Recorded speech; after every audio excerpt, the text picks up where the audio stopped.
have a better career, Luka or Trae Young? Go. Luka, Trae Young. guaranteed, bro. No, Luka, guaranteed. Don't even get me started. Not tonight, legs. I can't handle it. My heart can't Trae handle it. Young wins the championship before Luka Doncic. Nah, not a chance. First of all, the Mavs for 3/4 of the season were in playoff contention, and Luka was clearly the best player on the court. He commanded the floor. He was the floor general. He ran the team really well. The ball went through him. They are a borderline playoff team, and they've ended up obviously fell out, and they kind of tanked it a little bit, but he maintained that level. Trae Young didn't take off until basically it was done. The Atlanta Hawks are done. One of the worst teams in the NBA. So they just said go out there and score. Like again, it's that same argument of these stats are inflated with these horrible teams that are just they given up. They don't care. They just go out and just shoot, man. Mavericks were for 3/4 of the season in playoff contention, and he was still high level. What's your rebuttal to that? My rebuttal You don't have is one. talk to me in 10 years, and we'll see. When we're talking on the front page of Twitch / on ESPN, right? Yeah.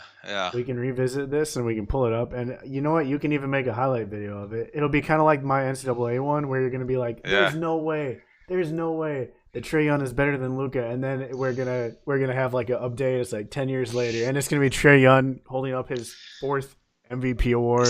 What shit?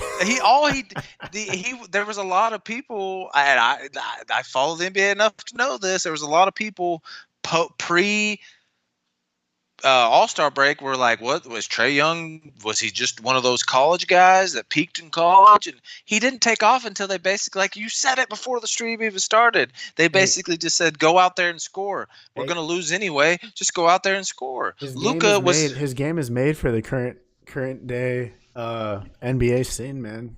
Really? Because what it didn't equate to wins. Luka's game, he's the best player on the team, clearly this year. The ball went through him. They were in playoff contention. They only won 33 games. We for 3/4 of that season, bro. We were like right there at the 8th seed. Like y'all were in playoff contention because everyone in the West except Phoenix was in playoff contention. Literally, y'all are tied with two other teams. What you're saying is being in playoff contention is discounted because other people were in playoff contention. Like what? That doesn't even make sense, Lags. Because everyone was just beating each other. I don't. Okay, so we got to talk to me in 10 years. We'll revisit this. We can revisit in 5 years. We can revisit next season. Yeah, we'll revisit next season because I am guaranteeing right here on Red Beard the Greek episode 15, the Mavericks make the playoffs next year. Ooh. Guaranteed. Okay, you guys heard it here first. Mavericks make the playoffs next year. His arguments are so bad. See, the thing is, y'all wear these goggles, right? That have that weird half stallion and half blue basketball on them, bro. And y'all can't see the truth. Y'all can't. Literally, your argument was the Mavericks being in playoff contention was discounted because other teams were in playoff contention. That doesn't even make sense. That just means the West is superior talent, so there's more playoff contending teams. It's going to be harder for y'all to make the playoffs in the West. But you just won the argument for me. You just said it's harder in the West. It is. But yet the Mavs, for 3/4 of the season, were in playoff contention. You just won my argument for you. Luka's better. Luka maintained a higher level of play in a harder conference. I just won the argument. I have a question for you. How many playoff games has Kristaps Porzingis played? We're talking Luka versus Young. What are you trying to bring in another player for? It rhymes with hero. Okay, so let's just throw out random thing here. How many championships is random Hawks play? It doesn't matter. We're talking Luka versus Young. What are you talking about? Next year, I won. Okay, you're telling me that the Mavs are going to get in the playoffs over potential Anthony Davis and Zion Williamson Pelicans, over the Timberwolves, who completely crapped the bed this year and had plenty of talent, over the Lakers, who are definitely going to be picking up another guy, over the Kings with the Aaron Fox and Bagley, over the Clippers, who have put together a really scrappy, good young team and who might get Kawhi Leonard. Over the Spurs, I could see that. Over the Thunder, no. Jazz, no. Rockets, no. Blazers, no. Sun, Nuggets, no. The only teams that y'all are definitely going to be better than, the only team, the Suns and the Grizzlies. You're Maybe delusional, Kings, bro. Maybe the Kings. It's that Maverick hate that's making you delusional. Your argument didn't even make sense. I'll take Tex up on that. If the Mavs make the playoffs next year, I will buy you dinner. All right, I'll do it. I'm booking it right now, bro. I don't get I'm sorry, you won my argument for me by you realize you lost it, so you had to throw out like Kristaps Porzingis stat, which has nothing to do with versus Luka. This is how my argument works, right? If the West is so good and Luka's playing in the West and he's not able to make the playoffs, and the East is going to be weak, so clearly the Hawks are going to be making the playoffs in the near future. So Trae's going to look a whole lot better making all these playoff games. So what pick the Hawks have what is it again, the 11th pick and 11th and 12th or 10th and something like that. I don't know, bro.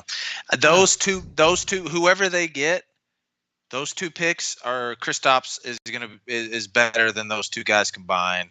Kristaps might still have a concussion. Bro, don't even. Chris, don't even. I won this argument. I won it. We'll easy peasy. We'll revisit this at the end of the year. Man, I'm just owning you in every argument we have now. Let's get an update. We got an update, boys. 86-74 Raptors. The Bucks got it kind of close there as we were arguing, and then I think the Raptors went on a run. So this is looking Lags loses by knockout. Yeah, opinions of Mavs fans on Mavs arguments are invalid. But like, you weren't even like arguing the actual like the facts that you were giving weren't even relating to the actual argument. Okay, you knew you lost. Who's going to be better, Trae Young or Doncic? And what was one of your points? Kristaps Porzingis. Yeah, one of my points was that I don't think that. Okay, here's my point. Look at the stats at the end of the year: almost 30 points per game and almost 10 assists per game. Thank you. Yeah, but okay. Can you please agree? You already have. I will go back and pull it up on a VOD. You've already agreed that teams that are in garbage time. This goes in any sport, I guess, outside of baseball. Garbage time. Stats are inflated. The Hawks were like, we're done. It's done. Just go out there and score. That's obvious. Like, come on. It's inflated numbers. I would like to see what Trae Young would have done if the Hawks were in for 3/4 of the season playoff contention. He would have been what he was pre All-Star break. Someone where the experts are starting to think, is he a bust? Never know. Well, we know guaranteed Mavericks make the playoffs next year, guaranteed. A healthy Luka and Porzingis can easily. Yes, he's that bro. Okay, good luck getting by all those good Western Conference. We almost did it this year, is what I'm saying. Yeah, but none of these teams are getting worse in the West. The Spurs are getting older. The Spurs will probably be out, but the Spurs also, even with their, I don't even know how they. I don't know how they. I guess DeMar and LaMarcus Aldridge carried them to the playoffs. And they have a good coach in Popovich. But I mean, they won 48 games. And I'm a fat boy too, so I'm gonna make him. I'm gonna make that one a big dinner. Big dinner.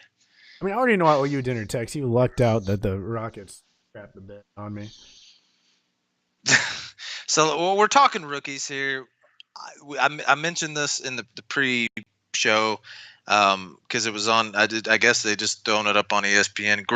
David Griffin, that's his name, right? Yeah, David Griffin, the GM of the Pelicans, believes that he can convince Anthony Davis to stay, and he believes that pairing Zion and Anthony Davis is the right environment for them to win, I suppose, or something like that. What are your thoughts? Nah, he gone. I agree with Tex. AD is probably gone. I don't blame him. I mean, well, okay.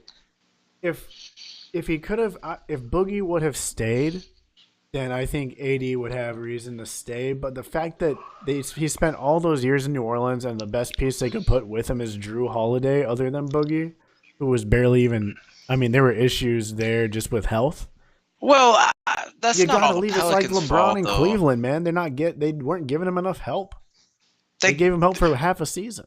They gave LeBron a lot of help. They gave him a lot of help. What? They gave LeBron in his first run a lot of help. Name me 2 decent players on those. Zydrunas Ilgauskas was an all-star because there were like 2 centers in the league then. That's so early, though. I'm talking about once they really realized that LeBron alone can carry them to the finals. They started giving him pieces. First LeBron run. Give me a piece. Delonte West? No.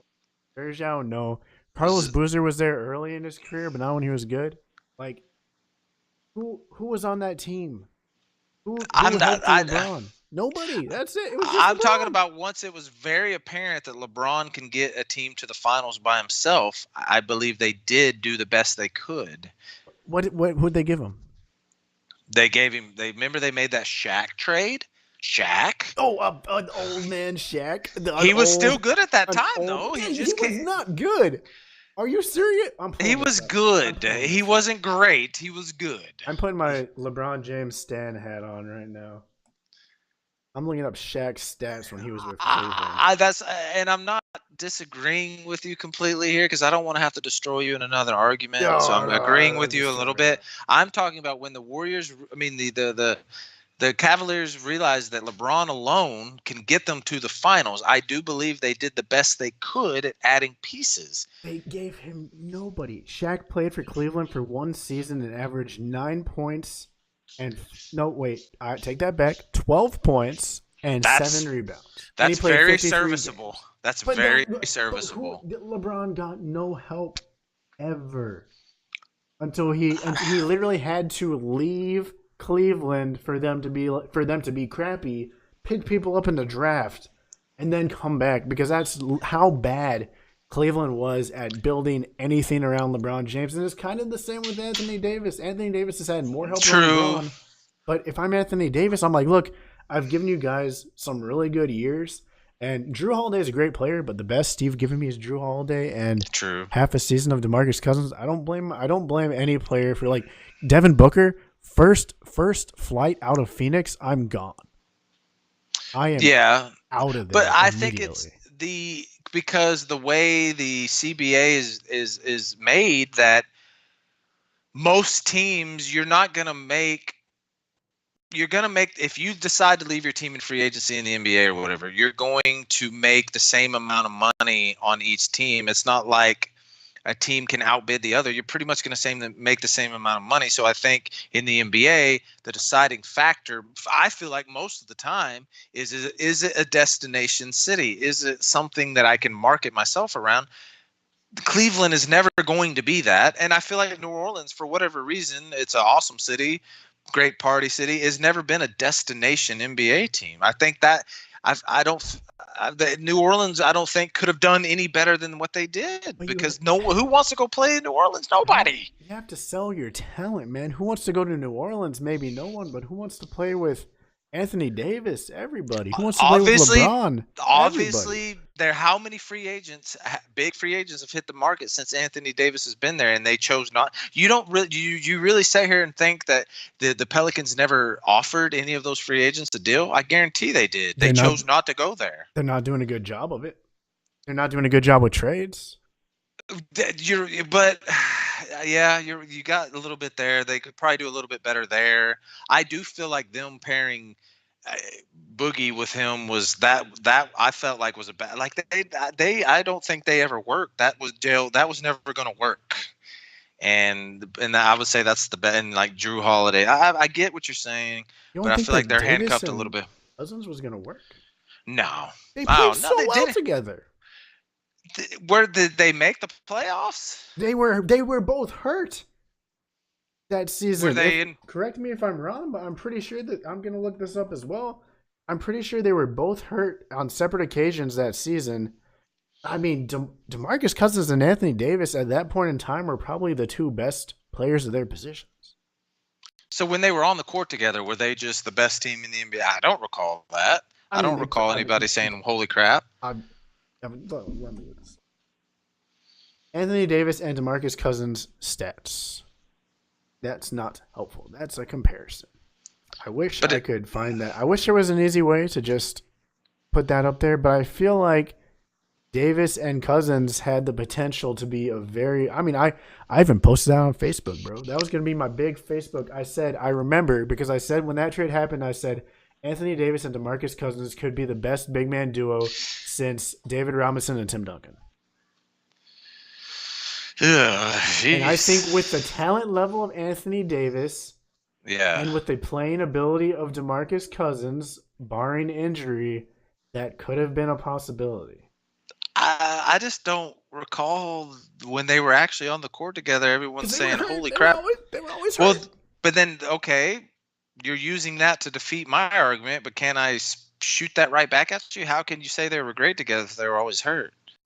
Well, I can't pull. I'm not a wizard. I'm not Jamie. I can't pull up the exact times where they played together. But they made the playoffs that year despite them being hurt on and off. Yeah. Well, I don't know.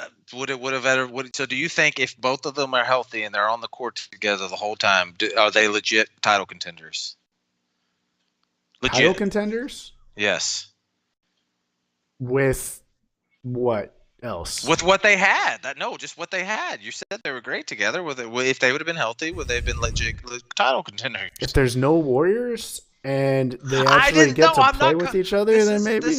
No one's a legit title contender with the Warriors. Let's be honest. Is anyone a legit title contender when the Warriors are there, other than the Rockets? The Rockets are the only team that's even close to being the Warriors. I don't think so because they get eliminated every year. Who's been closer? Who's been closer than the Rockets? I'm using the freaking Clippers point guard. I'm using his argument. Closest team to being the Warriors has been the Rockets. So other than the Rockets, and even counting the Rockets out, there's no team that's beating the Warriors. So how are we going to say, oh, were they title contenders? No, because they're not as good as the Warriors. No one's as good as the Warriors. But that's what got you riled up. As I said, I don't feel like that pairing was ever going to do anything. And the do anything in the NBA is winning a title. Oh, so you're telling me you think that? Oh, well, of course you think Luka and Porzingis are going to do it because Golden State's going to be decrepit by the time they're any good. Bro, you are just decrepit by the time they're any good. You're salty, bro. You know what's You're salty. Be a better duo? You know what's Can we get some salt duo? in the chat? Better duo than Porzingis and Luka. I'm calling it right now. De'Aaron Fox and Marvin Bagley. Oh no, that's Marvin a flame Bagley out and De'Aaron situation Fox. right Better there. combination than that's Luka a flame out situation. Let Fox be in the NBA for a little bit, and his over-the-top athleticism start to wane a little bit. His speed, he's not. He just beats people with the speed. Let that wane a little bit. Nah, he gone. John Collins and Trae Young better. No, I won't go that far. Man, he is salty. 2 weeks in a row, he's getting owned on the NBA top. All I'm doing is stating facts. Bro. Yeah, who's better, Luka or Trae Young? Oh, Porzingis. Yeah, that's facts, man. Okay, that's facts. Luka is definitely better than Trae Young right now. I'm very interested to see career-wise. I'm interested to see where they go. I do think that the Mavs are probably going to make the playoffs next year. I really do. Good. I'm assuming that Porzingis and Luka are going to play really well together. If Porzingis is even half of what he was before, that is just major upgrade because Dirk was hobbling around, could barely even get on the court, and they were playoff contending ish team, and you add that in. And then we got to see how some of the other pieces fall in. Let's not even say what potentially could happen for agency, but Jalen Brunson has another year. He looks okay, like he could be serviceable. Jalen Brunson, serviceable. I'm not saying star lags. I'm saying serviceable, but also too, oh God, what's the freaking point guard's name that tore his ACL this year? Son of a bitch. Why am I going blank on his name? The little guy from Spain. AJ Barrett. Yeah, he's been known to bounce back. So if he can come back and be serviceable, these are things that help. He almost did it on his own this year. He pretty much carried this team to a playoff contention. And if we can the pieces we have alone can take steps to improve their game or come back healthy, it only helps Porzingis if he even comes back half of what he used to be. I think that alone we're still playoff contending. If we can add a piece, I truly guarantee we're in the playoffs next year.